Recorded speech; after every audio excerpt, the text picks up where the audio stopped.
You can almost feel the weakness creeping into Washington's body with each successive bleed. His complexion, initially ruddy, would have turned ashen. His pulse, already thready, would have become almost imperceptible. His breathing, though perhaps momentarily eased by the initial pressure release, would have become shallower, more ragged, as his body struggled to transport oxygen with so little blood. He would have felt dizzy, nauseous, and profoundly fatigued. Yet, the physicians persisted, convinced they were doing the right thing. They applied other remedies as well, blistering agents to draw out bad humors through the skin, emetics to induce vomiting, and purgatives to clear the bowels. Every orifice was a potential exit for the perceived disease. It was a full frontal assault on the patient's body, all in the name of restoration. You find yourself standing on the dusty ground of ancient Mesopotamia, the sun beating down, the air thick with the scent of spices and unwashed humanity. Illness is everywhere, a constant, unseen enemy. A cough, a fever, a throbbing headache. These aren't just minor inconveniences, they're harbingers of potential doom. And in this world, where scientific understanding is a distant dream, people grasp at anything that promises relief, anything that might ward off the inevitable. You watch as a healer, perhaps a priest, perhaps a shaman, approaches someone writhing in pain. There's no stethoscope, no thermometer, just a keen eye, a few incantations, and a belief system that sees disease not as a biological malfunction, but as an imbalance, a spiritual affliction, or even the work of malevolent spirits. And in this ancient playbook, one remedy stands out, a practice so prevalent, so enduring, that it would span millennia bloodletting. A unique and particularly grim detail from Washington's final hours is the use of a procedure known as tracheotomy. While not directly bloodletting, it highlights the desperate measures taken. One of the attending physicians, Dr. Dick, suggested a tracheotomy, an incision into the windpipe to allow Washington to breathe. This was an extremely radical and dangerous procedure for the time, rarely performed and with a very low success rate. The other physicians, however, rejected the idea. Why not? Because they thought it was too risky, but because they believed Washington was already too weak from the illness and, ironically, the bloodletting to survive such an operation. So they continued with the familiar, albeit destructive, course of treatment. It's a chilling moment of medical conservatism overriding a potentially life-saving, albeit risky, intervention. Imagine being offered a chance at breathing, only to have it denied because you're too weak from the cure. Think about it. The very idea seems absurd to us now. You're sick, you're weak, and the solution is to make you weaker by draining your blood. It's like trying to put out a fire by throwing gasoline on it, but with more internal fluids. Yet, for thousands of years, from the banks of the Nile to the bustling streets of ancient Rome, from the darkest corners of the Middle Ages to the supposedly enlightened salons of the 18th century, this was the go-to treatment. It was the penicillin, the aspirin, the ultimate cure-all of its day. The earliest evidence of bloodletting takes you back even further, to the Stone Age. Imagine a caveman, perhaps with a splitting headache from too much saber-toothed tiger hunting, or maybe just a bad berry, observing that a wound, bleeding freely, sometimes seemed to relieve pressure or pain. It's a leap. Sure, but in a world where cause and effect were often attributed to divine intervention or magical forces, a simple observation could spark a medical revolution, or, in this case, a very long-lasting medical misconception. You see crude tools, sharpened flint, obsidian blades, even thorns, used to puncture veins. It wasn't exactly a sterile environment. You can practically smell the infection brewing. Historians still debate the extent to which Washington's physicians genuinely believed in the efficacy of such aggressive treatment versus being constrained by the medical dogma of the time and the expectations of their patients and society.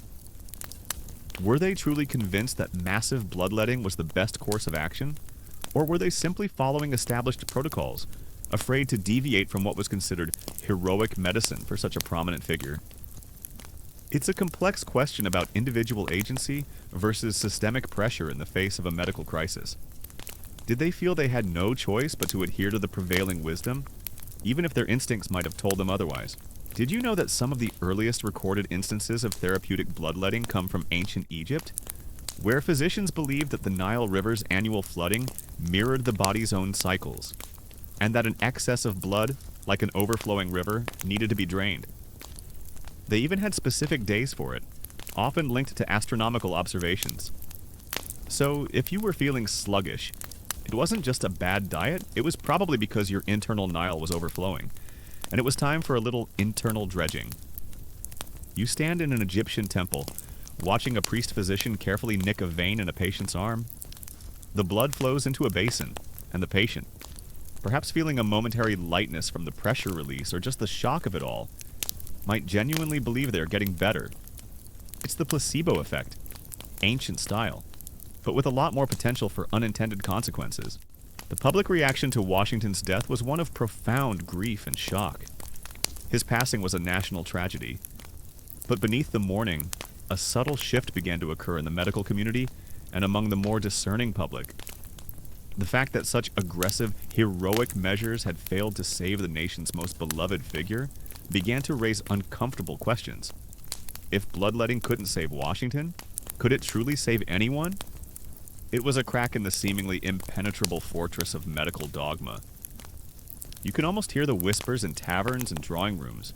If it couldn't save him, the underlying theory, even in these nascent stages, was often about purification. The body was seen as a vessel, and illness was a sign of something bad inside. Bad humors, evil spirits, toxins. And what better way to get rid of the bad stuff than to simply let it out? It's the ultimate out with the old, in with, well, nothing.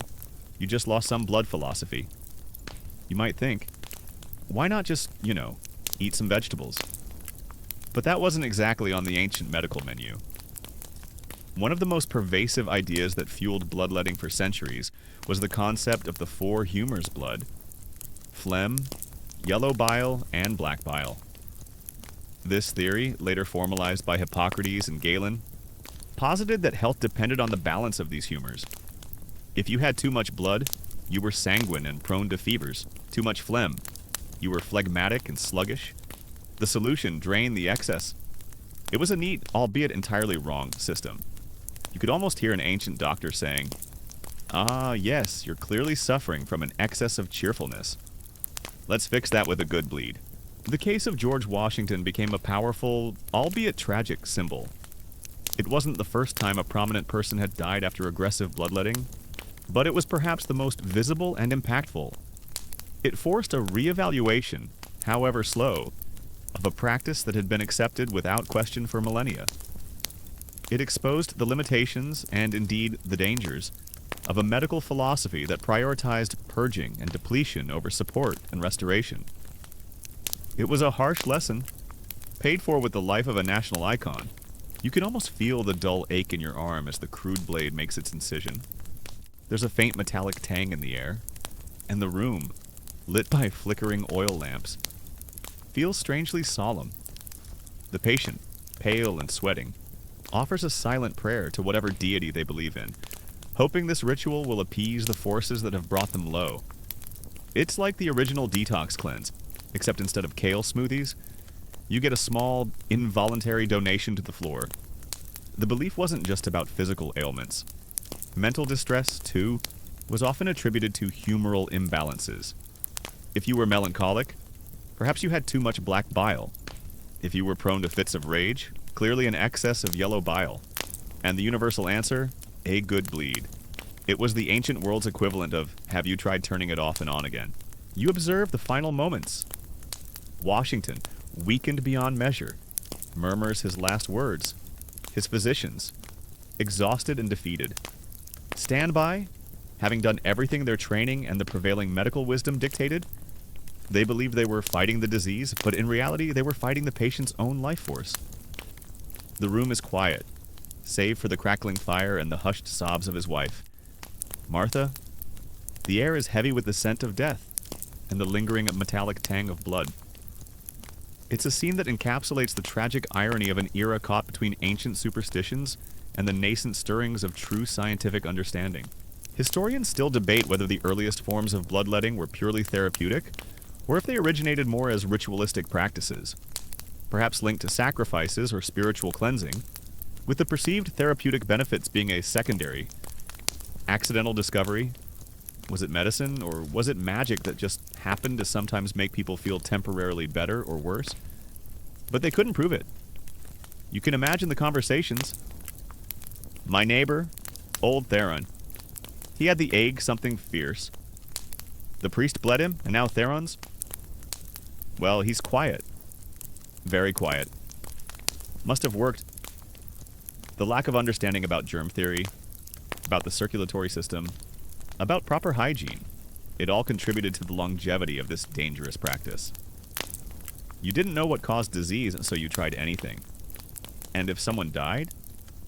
Well, it was clearly the disease, not the cure. Right. It's a classic case of correlation not equaling causation, played out over thousands of years with very high stakes. The death of Washington didn't immediately end bloodletting. The practice continued for decades, especially in more rural areas or among less progressive physicians. But it marked a turning point. It provided a stark, undeniable example of its potential harm, a case study that was impossible to ignore. It fueled the growing skepticism among a new generation of medical reformers who were beginning to advocate for less aggressive, more evidence-based approaches to medicine. It was a slow burn. Not an immediate explosion, but the fuse had been lit. They say necessity is the mother of invention. In ancient medicine, when it seems desperation was the father of bloodletting. The tools evolved slightly over time, from sharp stones to bronze lancets, but the underlying principle remained terrifyingly consistent. You're not just losing blood, you're opening your body to infection, to further weakening, to a cascade of complications that would be easily treatable today. But then, you're in a world where even a tiny cut could lead to a fatal infection. It's a medical minefield, and bloodletting was like dancing through it blindfolded. You might wonder, how did this persist for so long? How did it become so ingrained?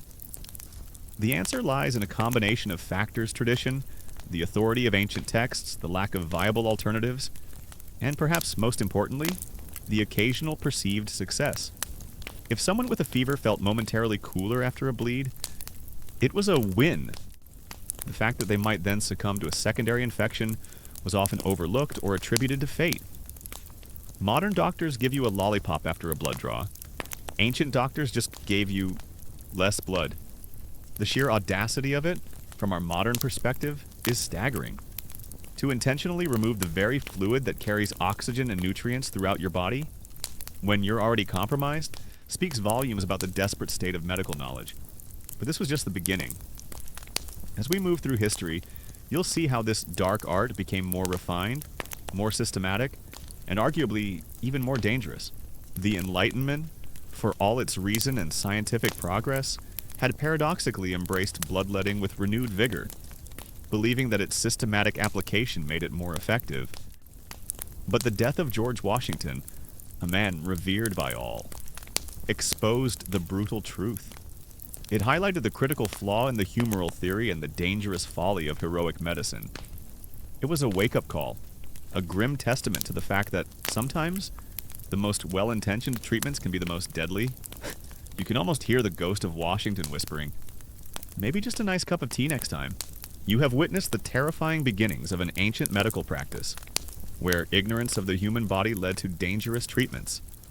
You have seen how belief and superstition shaped early medicine, and how a simple but flawed idea can persist for millennia. As you drift off to sleep, think about the fragility of knowledge and the persistence of old ideas, no matter how dangerous they may be. As you reflect on this pivotal moment, you realize that it wasn't just a man who died that day. It was, in a symbolic sense, the beginning of the end for a medical practice that had held humanity in its bloody grip for thousands of years.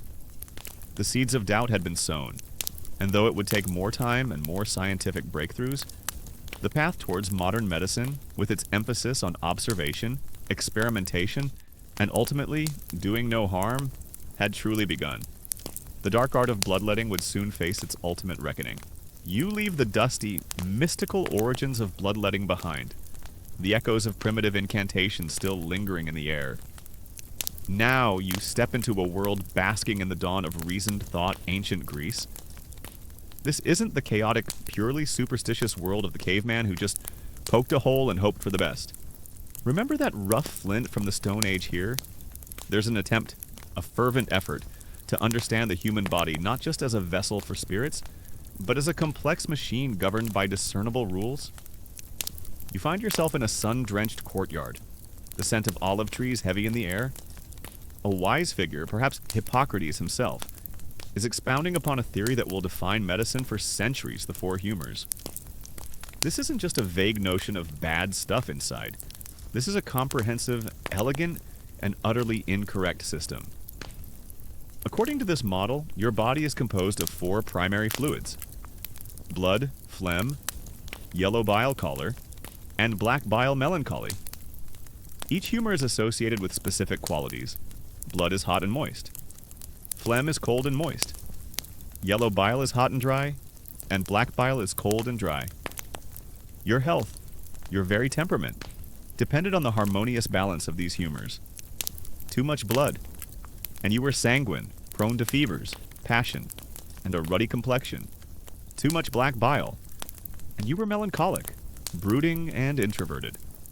It was a neat little package, offering a logical to them explanation for every ailment and personality quirk. It was the original everything's fine if your internal fluids are balanced, which, frankly, sounds a bit like an ancient smoothie cleanse gone terribly wrong. You have witnessed a tragic event that has shaken faith in this age-old treatment. You have seen how the death of a revered figure has exposed the harsh realities of a medical practice.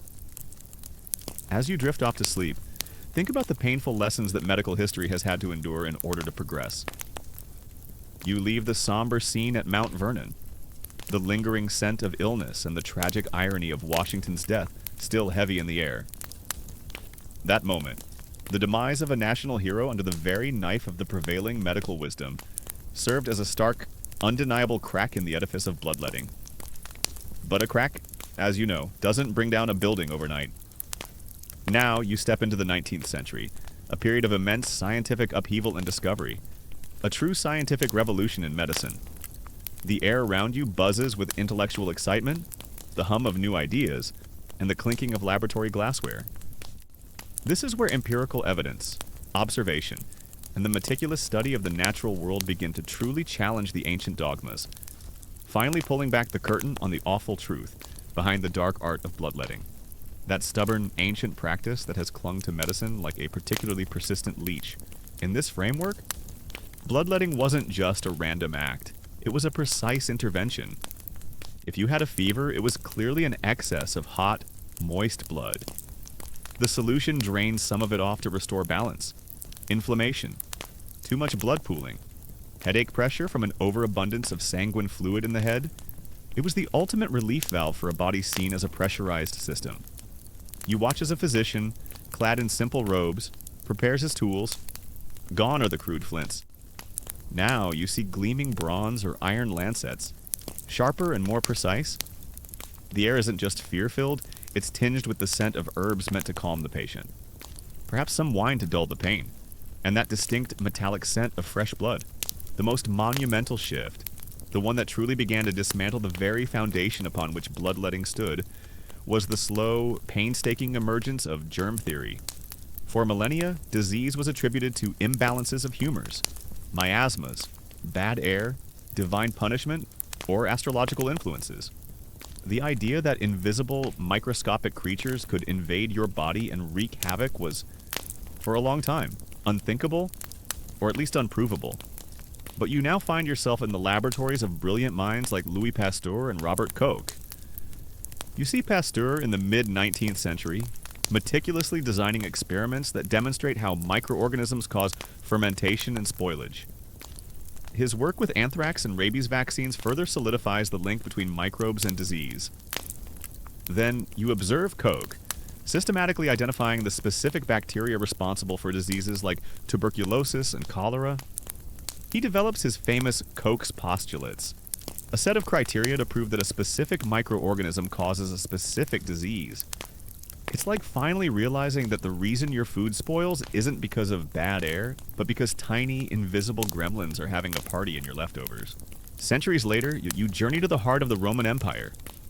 The streets are bustling, the aqueducts flow, and Roman baths steam.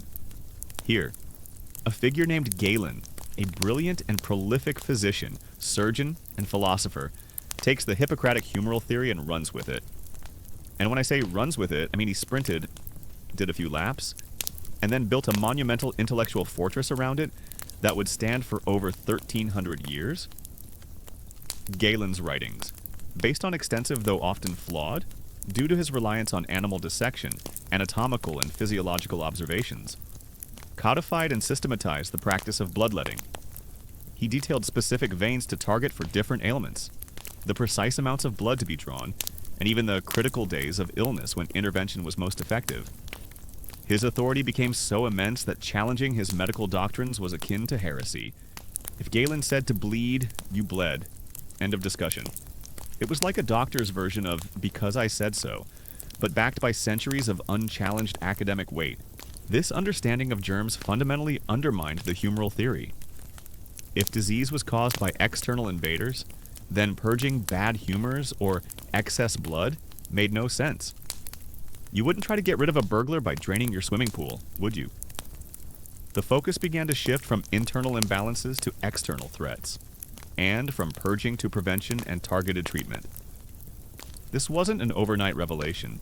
It was a gradual process, met with skepticism and resistance from many established physicians who had built their careers on the old ways. It's hard to admit that the very foundation of your life's work was based on a fundamental misunderstanding. Imagine yourself as a wealthy Roman citizen, reclining on a couch, a physician meticulously preparing your arm. The procedure, though painful, carries an air of sophistication. It's not just a folk remedy, it's scientific medicine, approved by the greatest minds. For the poor, it might be a quick, brutal affair in a back alley. For others, it could involve leeches. You watch with a mixture of fascination and mild revulsion as small, slimy creatures are placed on a patient's skin. These aren't just any worms, these are medicinal leeches. Their specialized suckers and anticoagulant saliva making them natural, if squirm-inducing, bloodletters. The Romans loved them, believing they drew out bad blood more gently than a scalpel.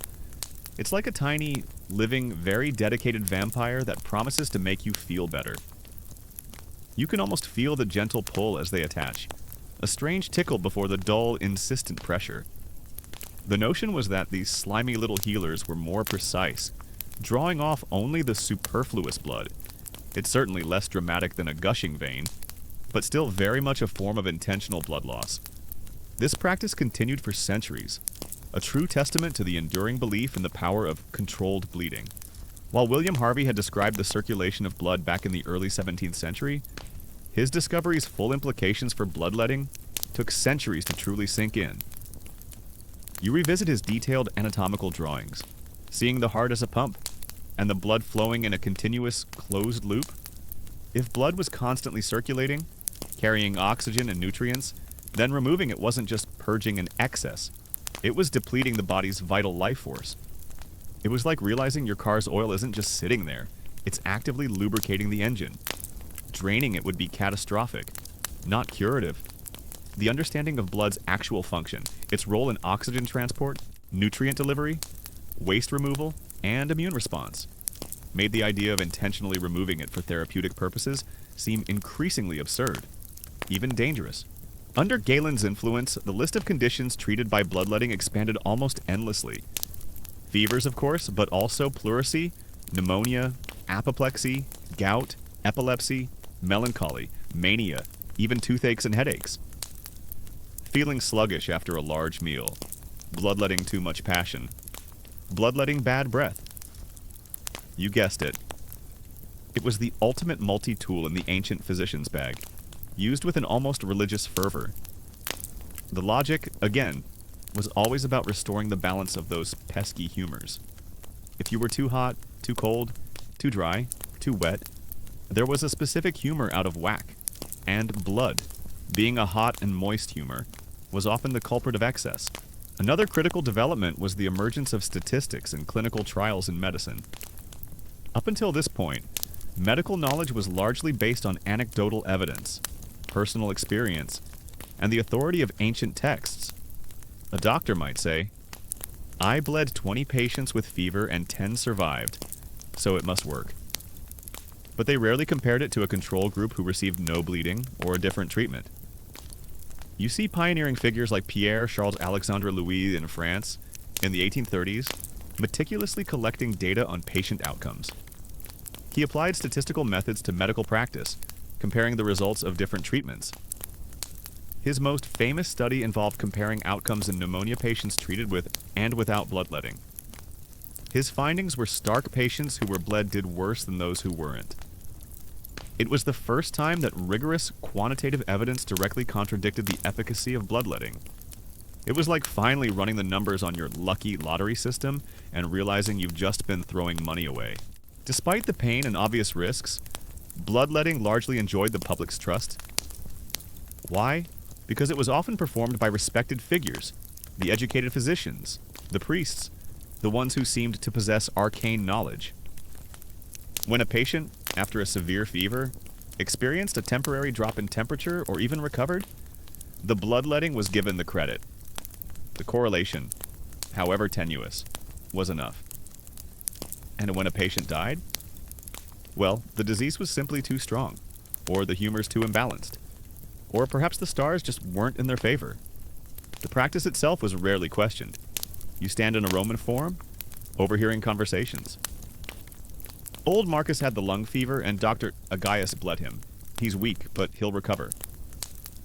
There's an underlying faith, a collective understanding that this is simply how things are done. This was a profoundly uncomfortable truth for many physicians. For centuries, they had seen bloodletting as their most powerful weapon.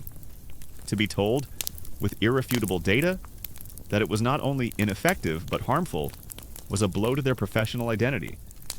It's one thing to have a theory challenged, but quite another to have your actual patient outcomes statistically proven to be worse because of your interventions.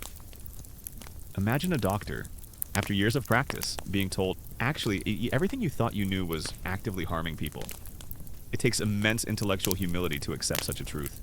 Historians still debate the extent to which Greek and Roman physicians understood the actual physiological effects of bloodletting. While they often observed changes like a temporary reduction in fever or pain, it's unclear if they truly grappled with the long-term consequences of massive blood loss, or if the humoral theory simply provided a convenient, all-encompassing explanation that stifled deeper inquiry. Was it a genuine attempt at empirical observation, however flawed, or simply an elaborate justification for a practice inherited from earlier, more superstitious times? It's like they thought the human body was just a fancy balloon, and if you let out some air, everything would just balance out. Spoiler alert, it does not. Spoiler alert it. A common historical fact that began to gain traction was the concept of asepsis and antisepsis. While germ theory identified the enemy, figures like Ignaz Semmelweis, who advocated hand-washing to prevent puerperal fever, and Joseph Lister, who pioneered antiseptic surgery using carbolic acid, showed how to fight it. You observe Lister in a surgical theater, meticulously spraying carbolic acid, not just on the instruments, but in the air around the patient. This understanding that wounds could be infected by invisible pathogens made the open, unsterile practice of bloodletting even more obviously dangerous. Why would you intentionally create an open wound, inviting these newfound enemies into the body? When you were just learning how to keep them out of surgical incisions, it was a glaring contradiction. The enduring power of Hippocrates, and especially Galen, meant that this practice, this dark art, was not just tolerated, but actively championed. Their immense intellectual legacies cast a long shadow, ensuring that for well over 1,000 years, doctors would continue to open veins, apply leeches, and drain vital fluids, all in the name of balance. You might feel a chill, imagining yourself in that era, suffering from a common cold, and being told the solution involves losing a pint of blood. It certainly puts a new spin on toughing it out. Patient, doctor, I have a terrible headache. Doctor, yes, clearly too much thinking. Let's drain some of that brain fuel right out. A unique or little-known detail from this period is the development of the leech farm. As the understanding of blood's vital role grew, and the dangers of venesection became more apparent, leeches experienced a brief resurgence in popularity in the early to mid-19th century, particularly in France. They were seen as a more gentle form of bloodletting, drawing smaller, more controlled amounts of blood. and were often applied to localized areas of inflammation. This led to the establishment of massive leech farms, particularly in swampy areas, to meet the demand. You can imagine acres of land dedicated to cultivating these slimy little creatures, a testament to the lingering belief in blood removal. Even as the methods became slightly less aggressive, it's like the world's most unsettling petting zoo. But for medical purposes, you observe the meticulous nature of the Roman approach. Even the amount of blood was measured, not with scientific precision, but with a sense of methodical ritual. A small bowl, a specific number of ounces. It all added to the veneer of medical authority. This wasn't just barbaric, it was systematic barbarity. The scent of wine and herbs mixes with the subtle, coppery smell of the blood. A stark reminder of the thin line between healing and harm in an age of profound medical ignorance. If ancient Greek doctors had a Yelp page, the reviews for bloodletting would probably be a mixed bag. Felt lighter, but then I passed out and almost died. 3 stars for effort. As the sun sets over the Roman Forum, casting long shadows across the marble, you understand how deeply ingrained this practice became. It wasn't just a fleeting trend. It was the bedrock of medical thought, supported by the most respected scholars and practiced by the most learned physicians. And its influence, solidified by the likes of Galen, would echo through the coming centuries, casting a very long, very crimson shadow over the history of medicine. You have traveled through ancient Greece and the Roman Empire, witnessing how a simple idea was elevated to a complex but flawed medical theory. You have seen the dominance of the 4 humors and the unshakable influence of Galen. As you drift off to sleep, think about the power of tradition and how ideas, however flawed, can shape the destinies of millions of people over the centuries. You step out of the grand, if somewhat bloodstained, Roman Empire and into a different kind of darkness. The vibrant intellectual life of antiquity, the libraries, the philosophical debates. They fade into the shadows of the Middle Ages. Historians still debate the exact tipping point when the majority of the medical community abandoned bloodletting.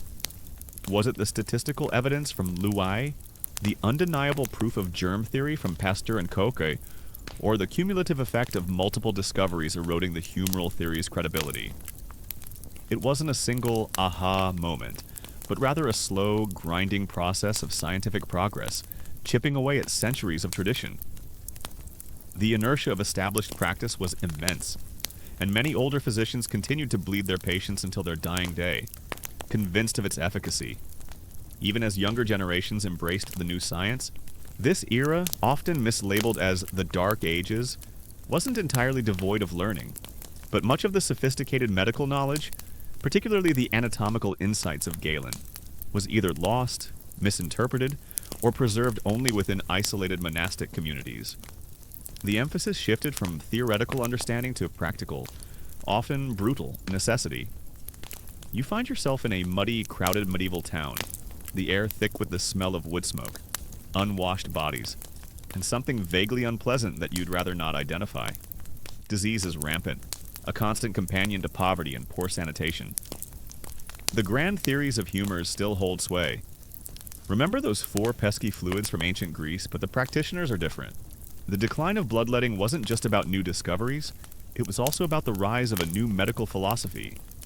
The emphasis shifted from purging and depletion to observation, diagnosis, and eventually, specific therapies. Doctors began to understand that the body had its own healing mechanisms, and that sometimes the best approach was to support those mechanisms rather than actively interfere with them. The idea of do no harm began to take on a more profound meaning.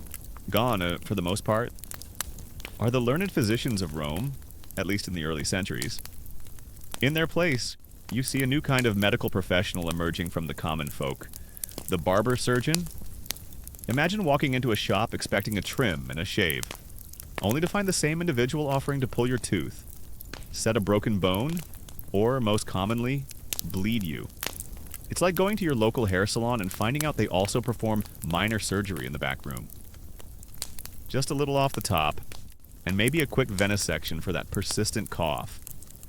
Darling, this peculiar combination of professions wasn't as strange as it sounds. Barbers already possessed sharp knives, a steady hand, and a basic understanding of anatomy at least. The superficial kind, necessary for not accidentally slicing off an earlobe. They were also accustomed to dealing with blood, albeit usually just a few drops from a shaving mishap. Monks initially performed many medical procedures, but as the church increasingly forbade clergy from shedding blood, even for medical purposes, the task fell to lay practitioners. And who better than the guy already wielding sharp objects for a living?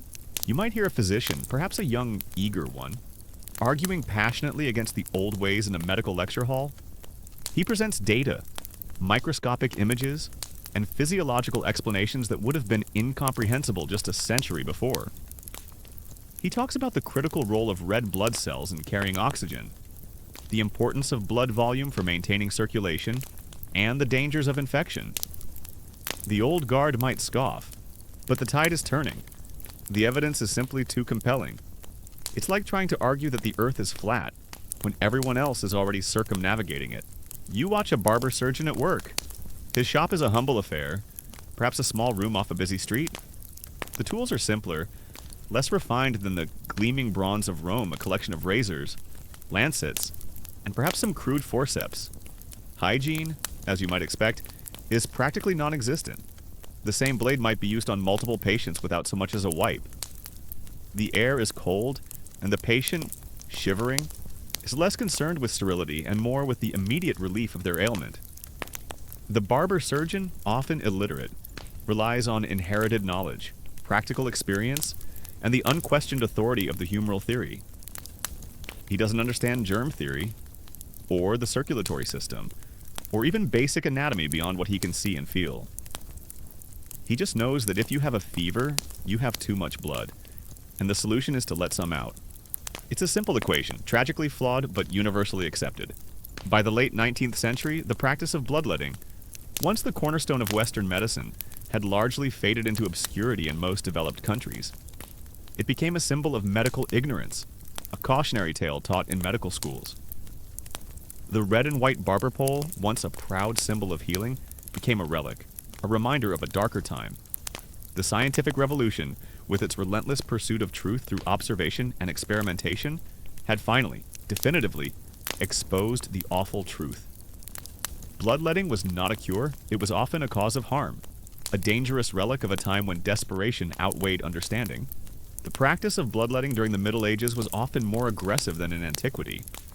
While the Greeks and Romans might have aimed for a specific amount, medieval practitioners sometimes bled patients until they fainted, believing that the loss of consciousness was a sign that the bad humors had been sufficiently expelled.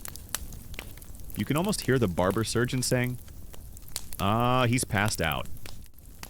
Excellent. The evil humors are clearly fleeing the building. It's a chilling thought, isn't it?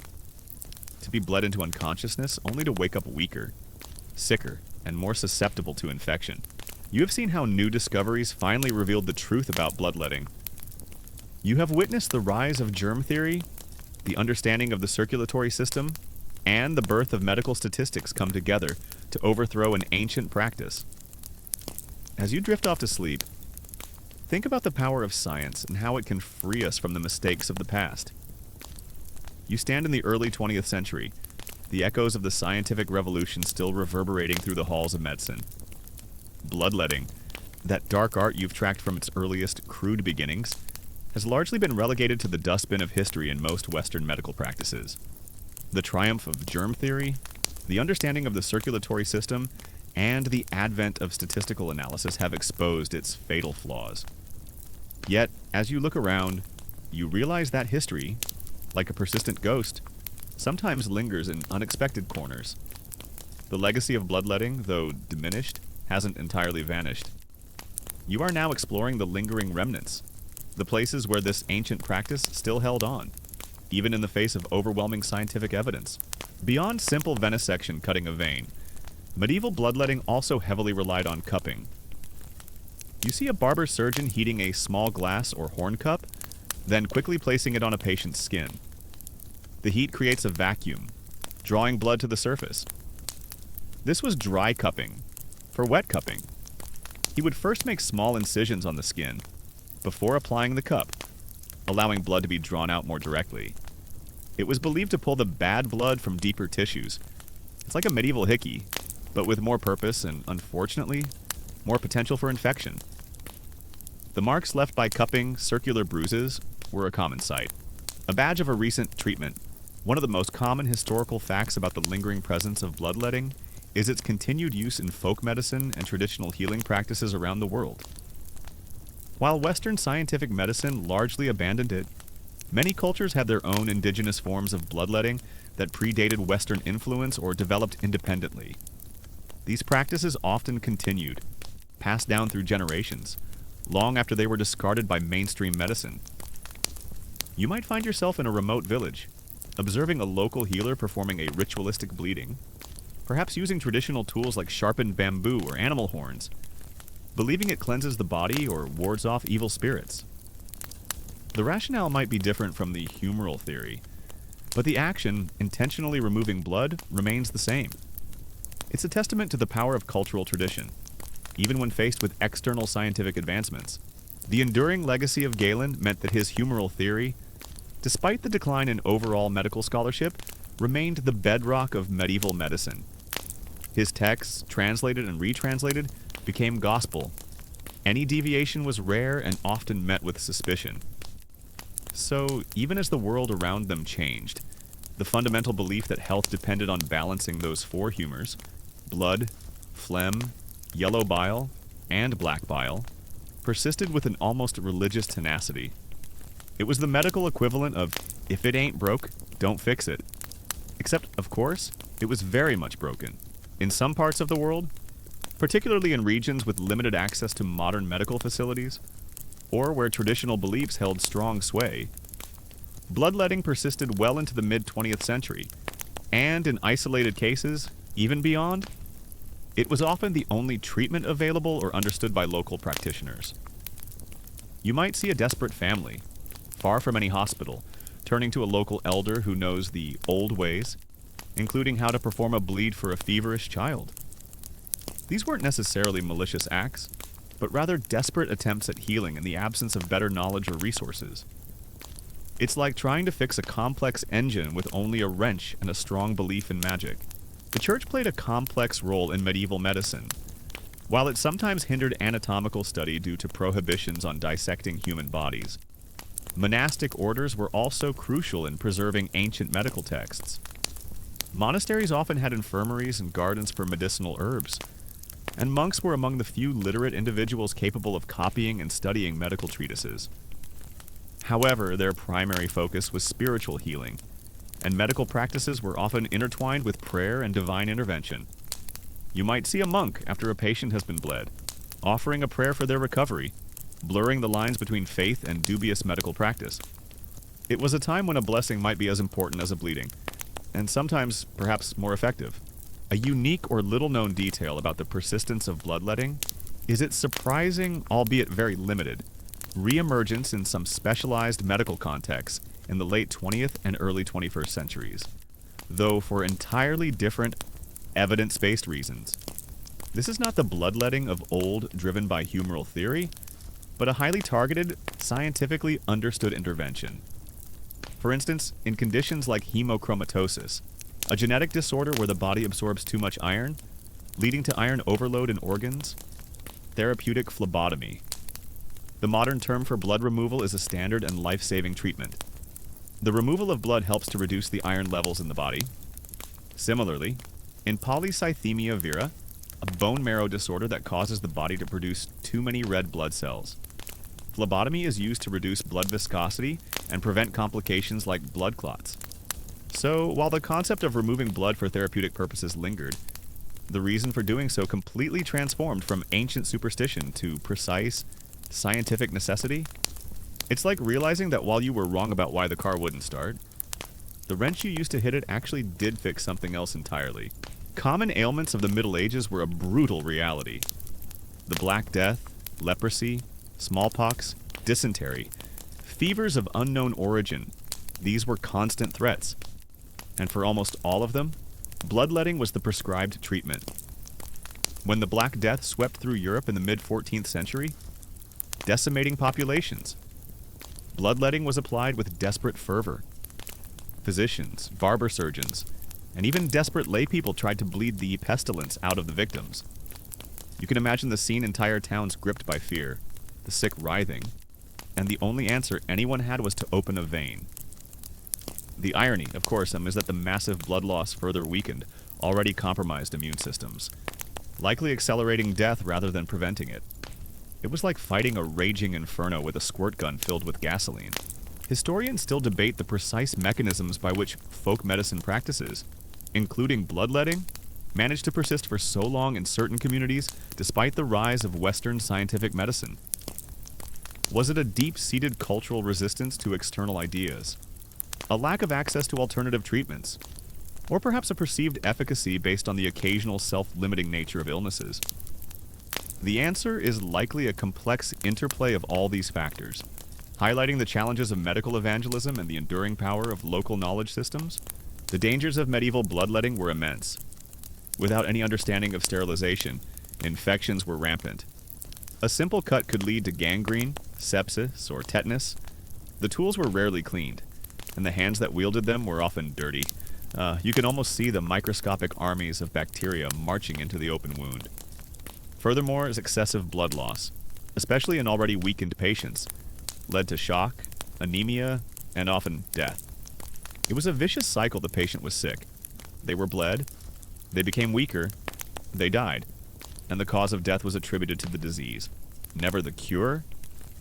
It was a medical catch-22 where the treatment was often worse than the illness. You might also find remnants of bloodletting in the form of cupping therapy, which, while not always involving blood removal, is directly descended from the ancient practice of wet cupping. In many traditional Chinese medicine, TCM, and other indigenous healing systems, cupping is still used to promote blood flow, relieve muscle pain, and draw out stagnation or toxins. While modern cupping often involves only dry suction, some practitioners may still perform wet cupping, making small incisions before applying the cups to draw a small amount of blood. It's a direct callback to the medieval barber surgeon, but with a different philosophical framework. You might see athletes with circular marks on their backs, a modern echo of an ancient practice. Did you know that in some parts of medieval Europe, there was a specific, less common, bloodletting site known as the vein of the tongue? It was believed to be effective for speech impediments or conditions affecting the mouth and throat. Imagine having a sore throat and being told, "Yes, we'll just nick your tongue a bit." It sounds like something out of a horror movie, doesn't it? The thought of a barber surgeon, perhaps with less than perfect aim, attempting to bleed a vein in your tongue is enough to make you wince. It certainly adds a new layer to the phrase, biting your tongue. The decline of bloodletting in Western medicine wasn't uniform across all regions or social classes. In some more conservative medical institutions or among older practitioners, the practice lingered longer. The idea of purging the body was so deeply ingrained that it was difficult for some to completely abandon it. Even as new evidence mounted, it was like trying to teach an old dog new tricks, especially when the old tricks had been working, or at least seemed to be working for centuries. Historians still debate the exact social status and training of barber surgeons across different regions of medieval Europe. While some were relatively skilled and respected within their communities, others were little more than itinerants, performing crude procedures for meager fees. Was there a standardized curriculum, or was it mostly an apprenticeship of trial and error, with the errors often being fatal? The records are often scarce, leaving much to speculation about the daily realities of these practitioners. It's like trying to figure out if your medieval barber was a certified professional or just a guy who owned a sharp knife and a strong opinion about humors.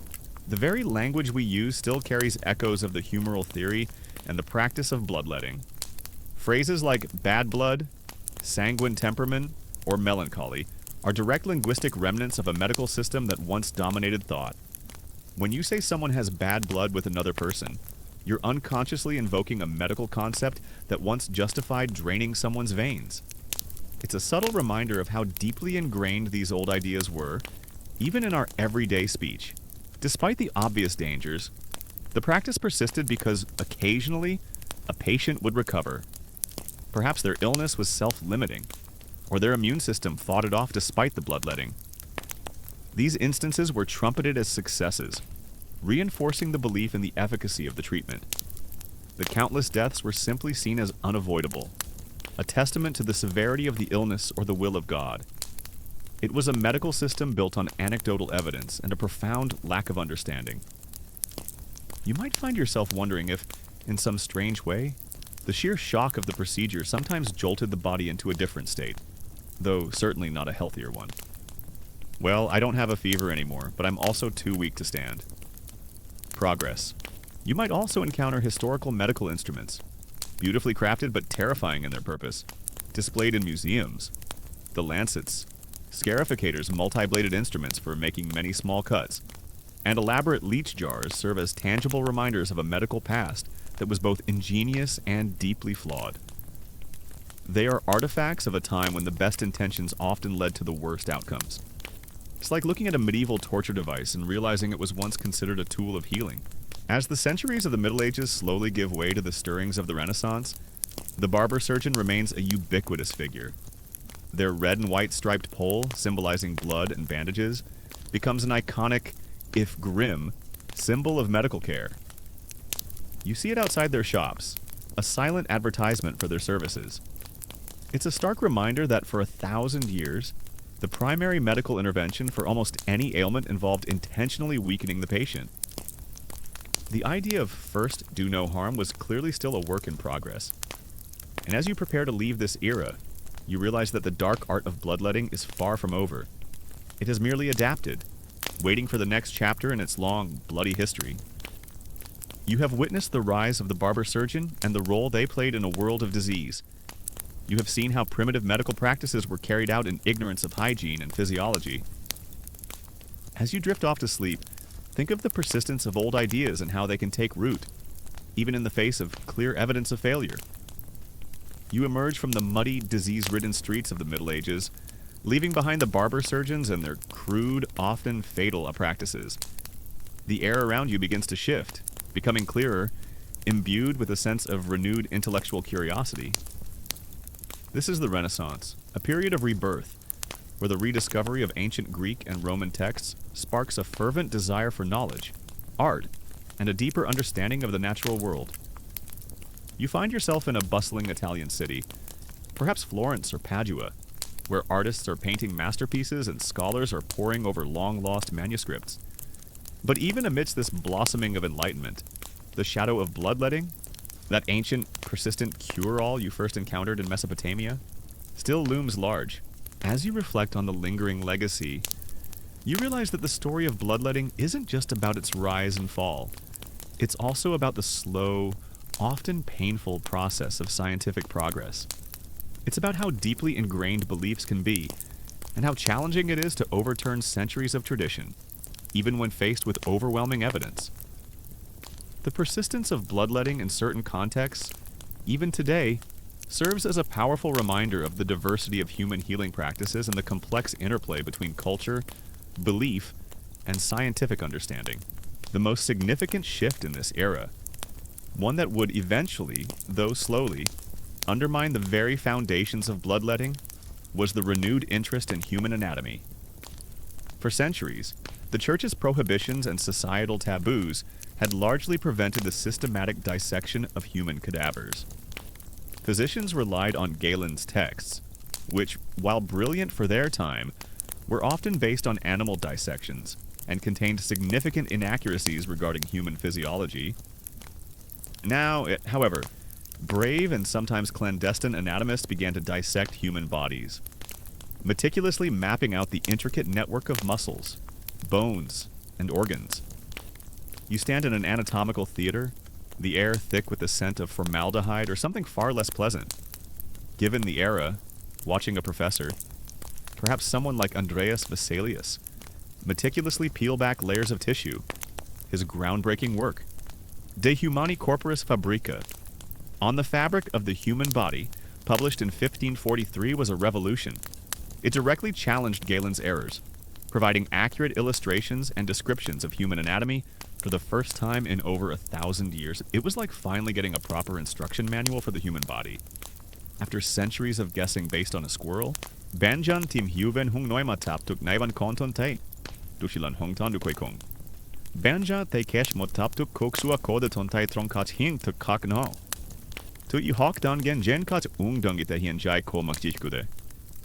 Kaiban chim vau giaks nung. Hai suing hive ting tuan huan kwalik subakach, nhangi tuon kukode bien joiva tontai.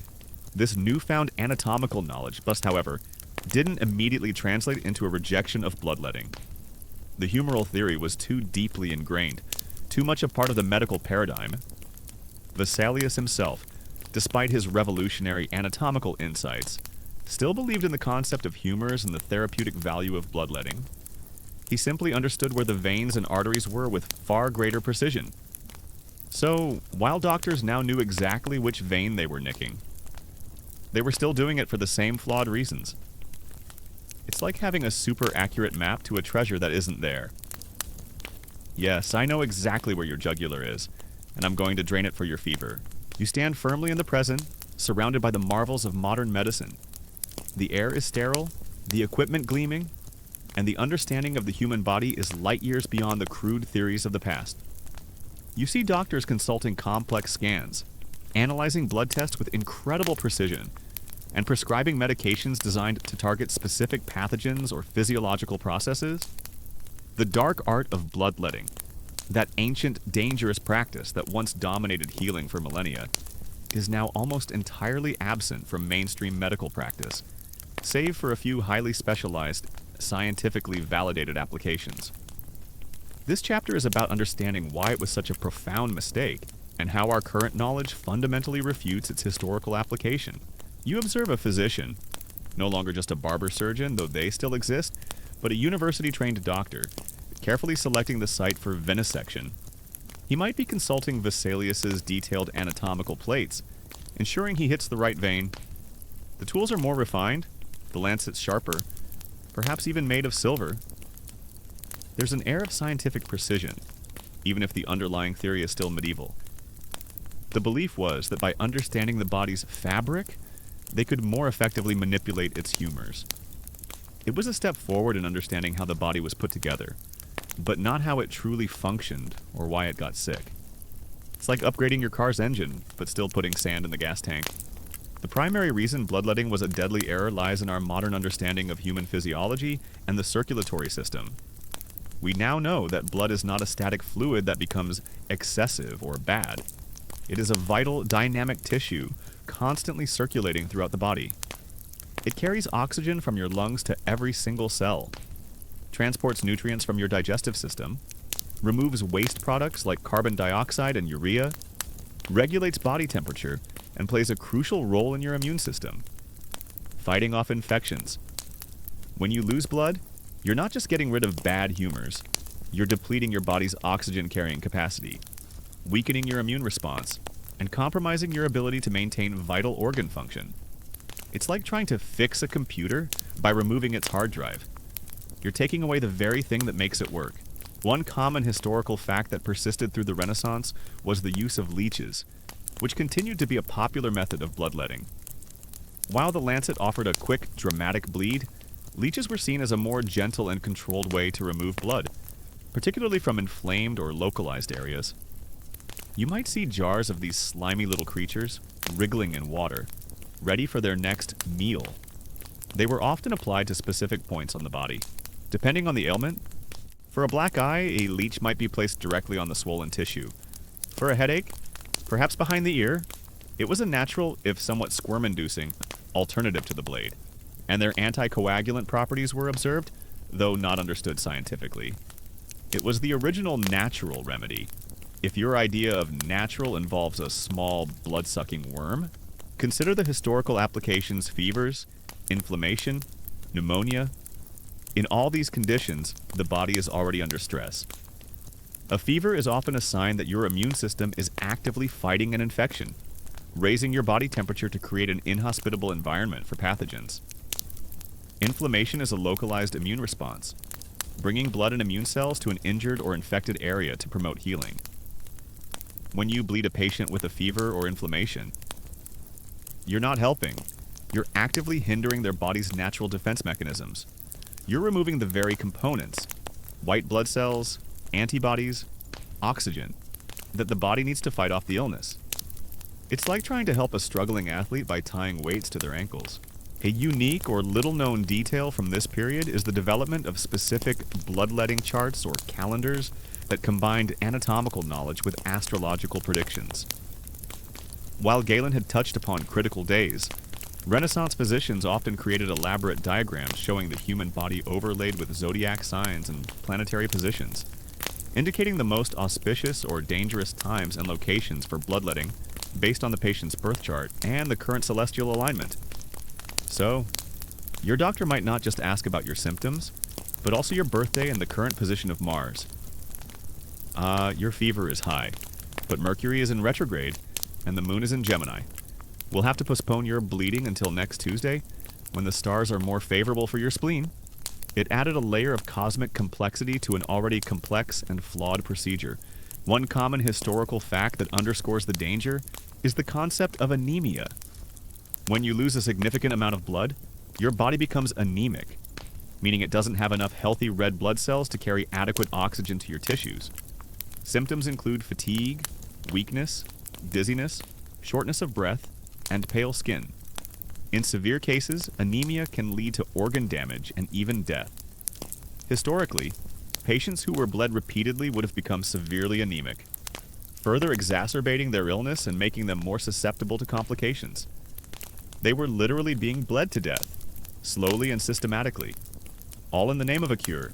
The rise of the printing press during the Renaissance played a crucial role in disseminating both the new anatomical knowledge and the old medical theories.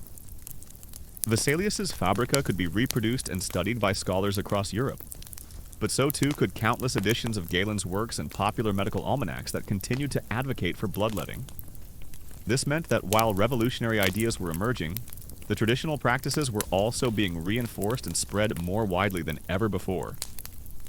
It was a battle of ideas, but the old guard had a massive head start and a deeply entrenched position.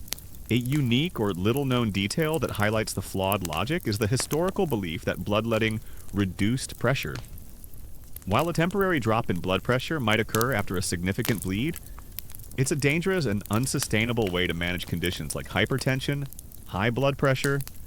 Modern medicine uses targeted medications to relax blood vessels or affect kidney function, addressing the root cause. Bloodletting, in this context, was a blunt instrument that caused systemic harm for a fleeting, superficial effect.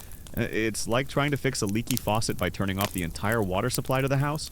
You might observe a physician carefully examining the coagulability of the blood after a bleed. They believed that the appearance of the blood, particularly if it separated into distinct layers the buffy coat, or crusta inflammatoria, indicated the presence of inflammation and confirmed the need for the bloodletting. This buffy coat was thought to be a sign of bad blood or excess heat. Of course, we now know it's simply a natural part of blood clotting and separation. But to them, it was empirical proof that their theory was correct.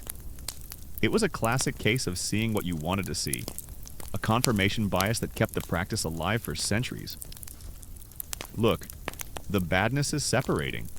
It's working. The complete lack of asepsis and antisepsis in historical bloodletting practices made it a massive vector for infection. Every time a vein was cut with an unsterilized instrument, or an unwashed hand touched the wound, bacteria, viruses, and other pathogens were introduced directly into the bloodstream. This led to rampant secondary infections, including sepsis, a life-threatening response to infection, tetanus, and gangrene, which were often more deadly than the original ailment. It was a medical procedure that almost guaranteed a new, potentially fatal problem. Imagine undergoing a surgery where the doctor actively tries to give you a new, worse disease. That was bloodletting. Despite the anatomical breakthroughs, the understanding of the circulatory system remained incomplete. Physicians still largely believed that blood was consumed by the tissues and continuously generated by the liver, rather than circulating in a closed loop. This misconception made the idea of removing excess blood seem perfectly logical. It wasn't until the early 17th century that William Harvey would finally describe the true circulation of blood, a discovery that would eventually, but not immediately, challenge the very premise of bloodletting. It's like having all the pieces of a puzzle but putting them together in the wrong order for 1,000 years. Historians still debate the psychological impact of bloodletting on patients. While some undoubtedly felt a temporary relief due to the placebo effect or a momentary drop in pressure, the overall experience must have been terrifying and debilitating. Did the ritualistic nature of the procedure offer a sense of control or hope in a world where disease was poorly understood? Or did it simply add to the patient's suffering and fear? The lack of patient testimonials from the past makes it difficult to fully grasp the lived experience of being subjected to such a brutal cure. Historians still debate whether the Renaissance anatomists, despite their detailed dissections, truly grasped the functional implications of the structures they observed, or if their understanding remained largely descriptive, still filtered through the lens of humoral theory. Did they see the veins and arteries as mere conduits for humors, or did they begin to intuit their true role in a circulatory system? The transition from observation to functional understanding was slow and fraught with intellectual inertia. It's a fascinating question. How much can you see without truly understanding? Modern medicine, by contrast, focuses on diagnosis and targeted treatment. Instead of a one-size-fits-all approach, we identify the specific cause of an illness, whether it's a bacterial infection, a viral disease, a genetic disorder, or an autoimmune condition, and then apply therapies designed to address that specific cause. We use antibiotics for bacterial infections, antiviral medications for certain viruses, anti-inflammatory drugs to reduce specific inflammatory responses, and so on. This precision is a direct result of the scientific revolution that finally exposed the emptiness of the humoral theory. The sheer persistence of bloodletting in the face of burgeoning scientific inquiry is a testament to the power of tradition and the difficulty of overturning deeply held beliefs. Even as the Renaissance brought forth new ways of thinking, a spirit of skepticism, and a reliance on empirical observation, the practice of bloodletting remained firmly entrenched. It was seen as a venerable, time-tested remedy, passed down from the revered ancients. To question it was to question the very foundations of medicine. It's like trying to convince someone that their favorite comfort food is actually bad for them. But on a grand, historical scale, with much higher stakes, you might hear a modern doctor explaining the concept of fluid resuscitation. If a patient has lost a lot of blood due to trauma or surgery, the immediate goal is to replace that lost volume, often with IV fluids or blood transfusions, to maintain blood pressure and oxygen delivery to organs. This is the exact opposite of historical bloodletting.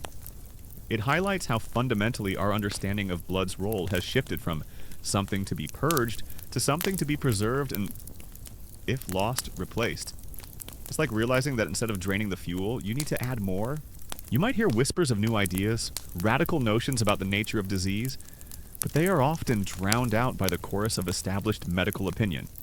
Paracelsus, a controversial figure of the era, famously challenged many traditional medical practices, including the excessive use of bloodletting, advocating instead for chemical remedies and a more holistic approach. He was often dismissed as a charlatan by the medical establishment, his ideas too radical for the time. It just goes to show sometimes the truth is too inconvenient to be immediately accepted. The historical persistence of bloodletting also serves as a powerful cautionary tale about the dangers of confirmation bias and the authority of tradition. For centuries, doctors observed patients who were bled and sometimes recovered. They attributed the recovery to the bloodletting, ignoring the countless deaths or the possibility that the patient would have recovered anyway. The authority of Hippocrates and Galen was so immense that their flawed theories were rarely questioned, even when empirical evidence like the eventual statistical studies began to contradict them. It took a monumental effort, and many tragic lessons, for medicine to break free from this intellectual inertia. As the Renaissance draws to a close, you realize that while the foundations of modern anatomy have been laid, the practice of bloodletting, far from fading, has merely become more scientifically applied, with better tools and more precise anatomical knowledge. The underlying flawed theory, however, remains stubbornly in place. It's like upgrading from a blunt axe to a finely honed sword, but still using it to chop down the wrong tree. The stage is set for the next few centuries, where this dark art will continue to claim lives, even as the world around it hurtles towards greater scientific understanding. The irony is palpable. The very era that championed human reason and discovery also clung fiercely to one of medicine's most irrational and dangerous practices. You have seen how science is beginning to reveal the secrets of the body, but old traditions remain deeply entrenched. You have witnessed the birth of modern anatomy, but also the persistence of the theory of the four humors. As you drift off to sleep, think about the power of tradition and how old ideas can persist, even in the face of new evidence. As you reflect on the journey from ancient Mesopotamia to the modern hospital, the awful truth becomes blindingly clear. Bloodletting was a medical dead end, a testament to humanity's desperate attempts to understand and control disease without the necessary scientific tools. It was a practice born of ignorance, sustained by tradition, and ultimately responsible for countless preventable deaths and immense suffering. Its abandonment marks one of the most significant triumphs in the history of medicine. A victory of reason and evidence over superstition and dogma. You step forward, leaving the artistic grandeur and anatomical revelations of the Renaissance behind. The air around you now crackles with a different kind of energy, the spirit of the Enlightenment. This is the age of reason, a time when intellect, logic, and scientific inquiry are celebrated above all else. Philosophers like Locke and Voltaire champion critical thinking, challenging old dogmas and advocating for empirical observation. New scientific societies flourish, and the pursuit of knowledge seems boundless. You find yourself in a bustling coffee house in London or Paris, the scent of roasted beans mingling with the murmur of intellectual debate. People are discussing everything from Newtonian physics to political reform. Surely, in such an era, the dark art of bloodletting, that ancient, flawed practice you've followed since its primitive origins, would finally be cast aside, relegated to the dusty annals of medical superstition. You'd think, wouldn't you? Well, prepare to be surprised. You now understand why phlebotomy was a fatal mistake in medical history. You have seen how modern knowledge of physiology, the circulatory system, and the germ theory of disease have exposed the harsh reality of a once revered practice. As you drift off to sleep, reflect on the incredible progress of medicine and the valuable lessons we have learned from past mistakes. You have journeyed through millennia, from the primitive incisions of the Stone Age to the sophisticated laboratories of the 21st century. You've witnessed the rise and fall of the dark art of bloodletting, that persistent, often deadly practice that clung to medicine for thousands of years. Now, as you stand at the culmination of this historical narrative, it's time to reflect on the profound lessons we can glean from this long, bloody chapter in medical history. This isn't just a story about a mistaken treatment. It's a powerful parable about the nature of knowledge, the perils of dogma, and the slow, often painful, march of scientific progress. Despite the profound intellectual shifts, bloodletting didn't just persist. In many ways, it reached its zenith during the Enlightenment. It was refined, systematized, and applied with an almost zealous conviction by some of the most respected physicians of the era. The humoral theory, though increasingly challenged by new physiological discoveries, still held a powerful sway over medical thought. It was like having a shiny new sports car, but still insisting on fueling it with horse feed. Doctors, now more educated than ever, armed with better instruments and a deeper understanding of superficial anatomy, simply applied the old logic with new vigor. If anything, the age of reason made bloodletting seem more rational, not less, because it was now couched in systematic observation and detailed protocols, even if those observations were often misinterpreted. The first and perhaps most crucial lesson is the importance of empirical evidence and critical thinking. For centuries, bloodletting persisted because it was based on flawed theories like the humoral theory and anecdotal observations. Physicians saw patients recover after being bled and attributed the recovery to the bleeding, failing to consider alternative explanations, natural healing, or the countless instances where the practice caused harm or death. There was no rigorous testing, no control groups, no statistical analysis to truly evaluate its efficacy. It was a system built on "it seems to work" rather than "we have proven it works." This highlights the danger of confirmation bias, seeing what you expect or want to see, rather than what is truly happening. Modern medicine, by contrast, demands evidence from well-designed studies and clinical trials before a treatment is widely adopted. It's the difference between believing a magic trick is real and understanding the sleight of hand behind it. You observe a physician, perhaps even a famous one like Benjamin Rush in America, meticulously preparing for a bleed. He's not a barber surgeon, but a highly respected medical doctor, often from a prestigious university. His instruments are gleaming, perhaps even custom-made. The patient is often from the upper echelons of society, trusting implicitly in the doctor's learned judgment. The procedure itself is performed with an air of solemn professionalism. The amount of blood to be drawn is often measured precisely, sometimes in ounces, sometimes by weight, and recorded in meticulous patient logs. It was believed that this scientific approach made the practice more effective and less dangerous. It's like saying, we're going to use a very precise, laser-guided method to hit your foot with a hammer. Much better than the old way. Another profound lesson is the peril of unchallenged authority and tradition.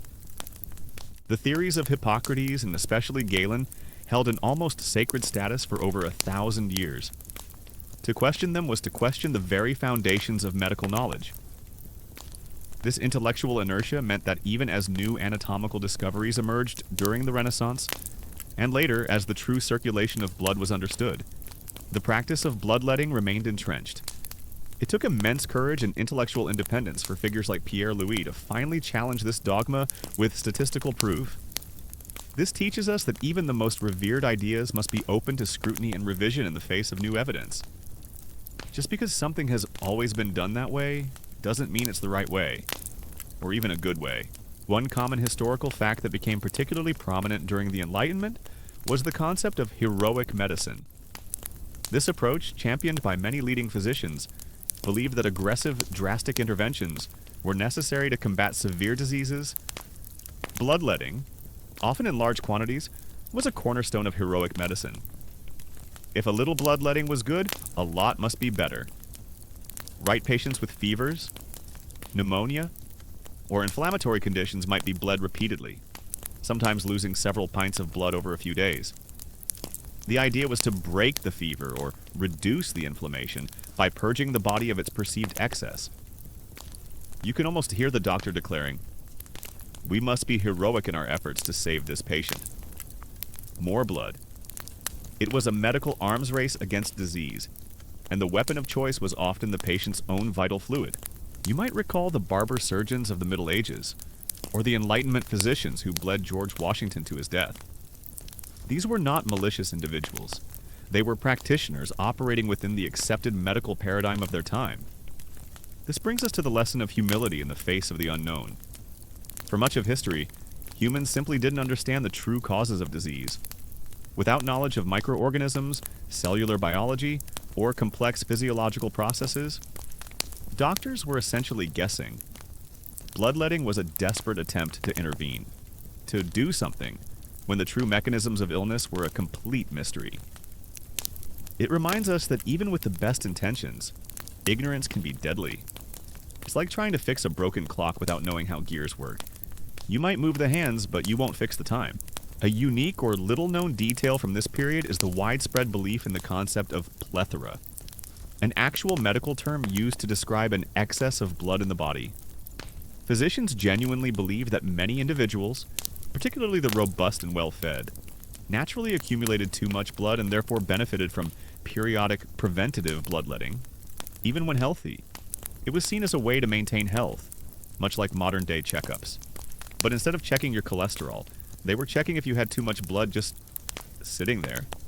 So you might be feeling perfectly fine, enjoying your tea, and your doctor would suggest a routine bleed, just to keep things balanced. It's like a proactive blood donation, except it's mandatory and probably makes you feel worse. Good morning, sir. Just a routine bleed today to ensure you don't accidentally explode from too much vitality. The story of bloodletting also emphasizes the importance of understanding the body's natural healing capabilities. For centuries, the focus was on purging, depleting, and aggressively intervening. Modern medicine, while still intervening when necessary, also recognizes the incredible resilience of the human body and its immune system.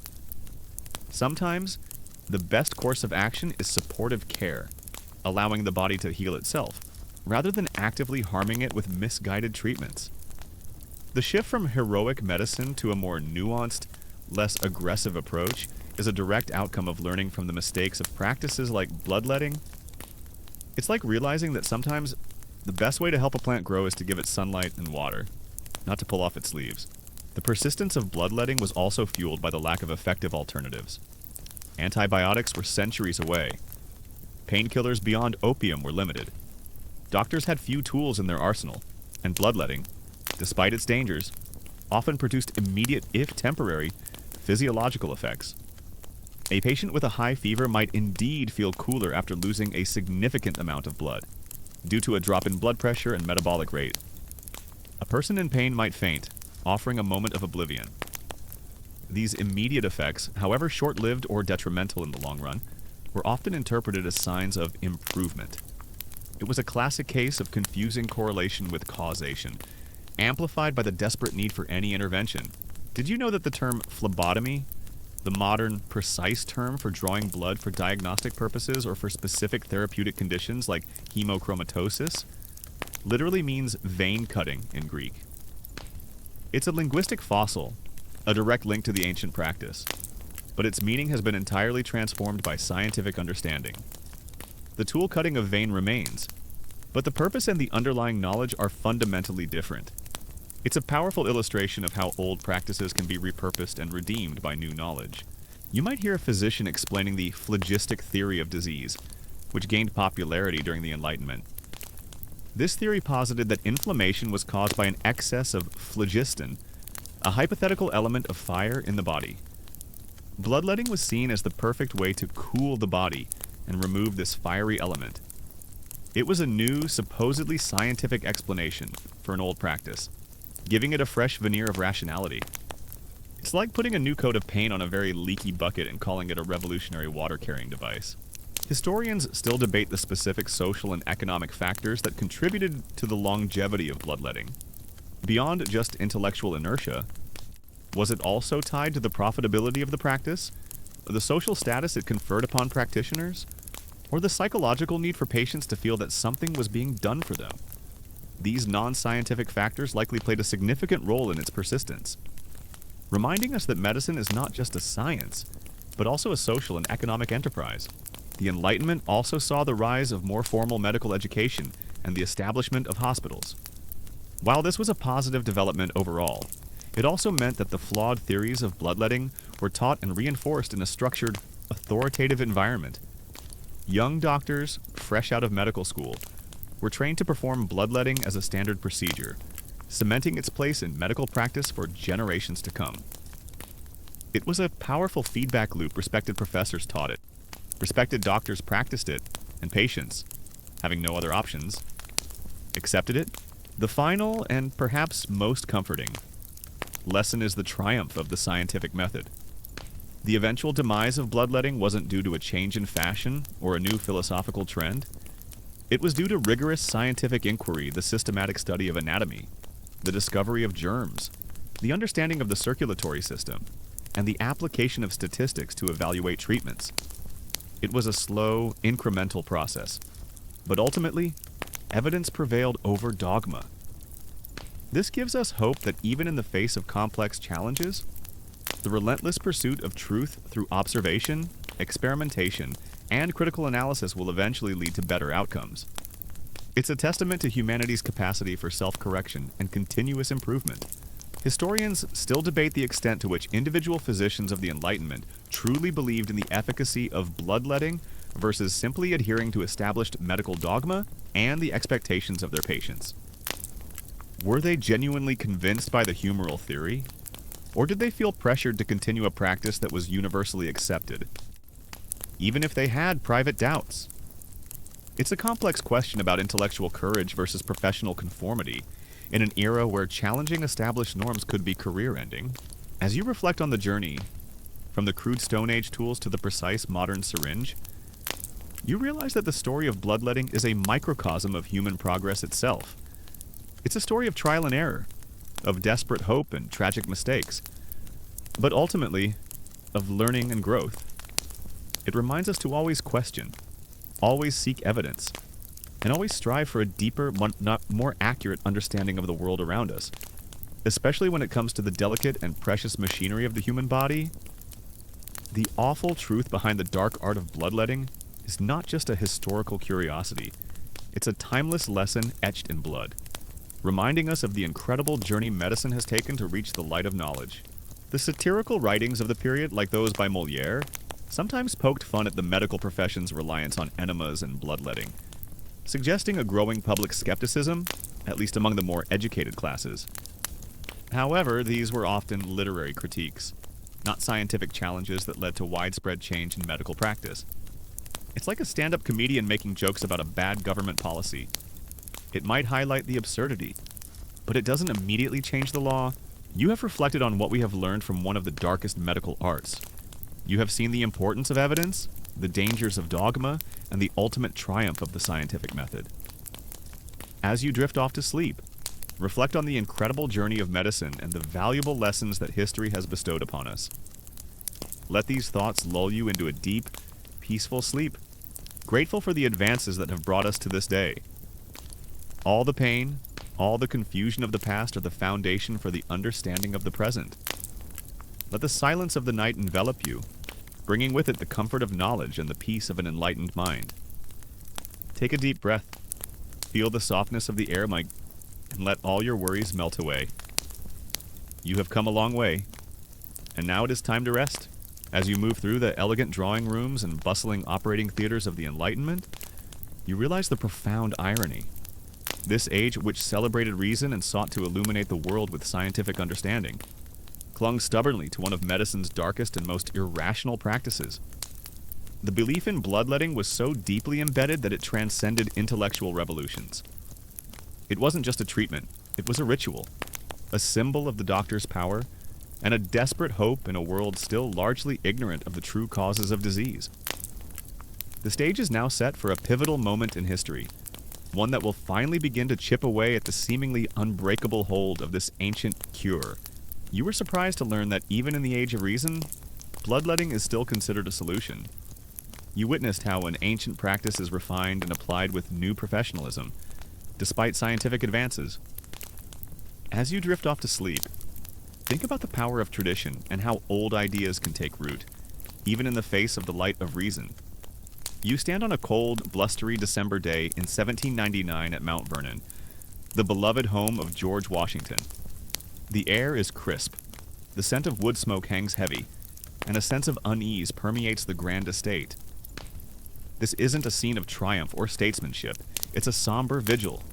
The revered first president of the United States, a man who had led a revolution and shaped a nation, is gravely ill. His throat is inflamed, he struggles to breathe, and a fever racks his body. And as you observe the unfolding tragedy, you witness the dark art of bloodletting, that persistent ancient practice that has followed us from the Stone Age through the Enlightenment, reaching its grim, defining moment. This isn't just another anonymous patient.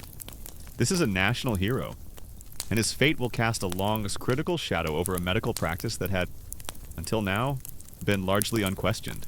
Washington's illness began innocently enough, a sore throat after riding out in inclement weather, but it quickly worsened, becoming what was likely acute epiglottitis or a severe form of laryngitis. His breathing became labored, his voice hoarse, then almost gone. His physicians, among the most respected in the young nation, were summoned. Dr. James Craik, Dr. Gustavus Brown, and later the renowned Dr. Elisha Cullen Dick arrived at his bedside. Their diagnosis, rooted firmly in the prevailing medical theories of the Enlightenment, was an inflammatory condition, a synantia trachealis, or inflammation of the windpipe. And for inflammation, the answer, as it had been for millennia, was clear bleed the patient. You watch as the first physician, Dr. Craik, prepares for the initial bleed. Washington, still lucid, requested himself, believing it will bring relief. He is a man of his time, steeped in the medical beliefs of his era. The lancet, sharp and gleaming, makes the incision. The blood, dark and thick, flows into a basin. This is not a small, tentative bleed. It is a significant quantity. The belief, remember the heroic medicine of the Enlightenment, was that a drastic illness required a drastic remedy. The more severe the inflammation, the more blood needed to be removed to reduce the fever and relieve the pressure. It was a battle, and the doctors were determined to win by draining the enemies the disease's life force, which they believed was contained in the patient's excess blood. As you observe a Roman physician, you notice he's not just looking at the patient, he's consulting a chart. For the Greeks and Romans, medicine was intricately linked with astrology and celestial bodies, specific constellations, phases of the moon, and planetary alignments were believed to influence the body and its humors. Therefore, certain days were considered critical or dangerous for bloodletting. You wouldn't want to bleed someone when the moon was in a certain sign, as it might lead to disastrous outcomes, or so they believed. It adds another layer of complexity and superstition to an already questionable practice. So it wasn't just about if you bled someone, but when... Imagine telling your modern doctor, "I can't get that blood test today. The stars aren't aligned for my spleen." You'd probably get a very strange look. What makes this case particularly poignant and ultimately infamous is the sheer volume of blood removed from Washington. Over the course of approximately 10 to 12 hours, he was subjected to multiple rounds of bloodletting. It began with an initial bleed of about 12 to 14 ounces. Then, just a few hours later, another 18 ounces were taken. Later that day, a third bleeding removed another 32 ounces. And finally, early the next morning, a fourth and final bleeding drained approximately 20 to 22 ounces more. You do the math, that's a staggering total of roughly 80 to 90 ounces, or approximately 5 to 5.5 pints of blood. To put that into perspective, the average adult human body contains about 10 to 12 pints of blood. Washington, a man in his late 60s, already weakened by illness, lost nearly half of his total blood volume. It's like trying to put out a fire in a house by draining all the water from the town's reservoir. Hey guys, tonight we're going to dim the lights and ease into a story that, frankly, might make you appreciate modern medicine just a little bit more. We're diving deep into the truly awful truth behind the dark art of bloodletting. Imagine, if you will, a time when a simple headache could lead to someone reaching for a sharp object, not an ibuprofen. A time when your best chance at recovery might involve losing a pint or two of your precious bodily fluids, often with less sterility than a medieval pig roast. You probably wouldn't survive a week in those times. Let's be honest. So, before you get comfortable, take a moment to like the video and subscribe, but only if you genuinely enjoy what I do here. And as always, let me know where you're listening from and what time it is. Now, dim the lights, maybe turn on a fan for that soft background hum, and let's ease into tonight's journey together.